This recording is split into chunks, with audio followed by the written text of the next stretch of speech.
আসসালামু আলাইকুম কাকা। আপনারা এইদিকে কোত্থেকে আসলেন? ওয়ালাইকুম আসসালাম।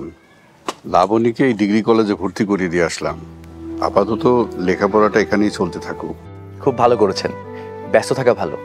এখন সবচেয়ে ভালো হয় উপযুক্ত একটা ছেলে দেখে মেয়েটার বিয়ে দিয়ে দেওয়া। আপাতত সেটা সম্ভব হবে না, জানোই তো বিয়ে শাদিতে অনেক খরচের বিষয় আছে, সেটা বহন করা এখন আমার পক্ষে সম্ভব না।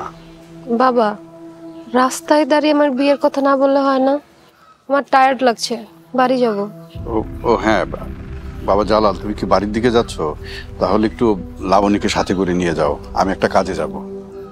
বাবা, আমি একাই যাইতে পারবো। কি বলছিস? সব জায়গার মতন এখানেও ভালো মানুষের পাশাপাশি কিছু খারাপ মানুষও থাকতে পারে। আমি তো তোকে একা ছাড়তে পারবো না। বাবা জালাল, তুমি একটু লাবণীকে নিয়ে যাও। আর তোর মাকে বলিস আমি বিকালের মধ্যেই চলে আসবো। যা, বাড়িতে যা।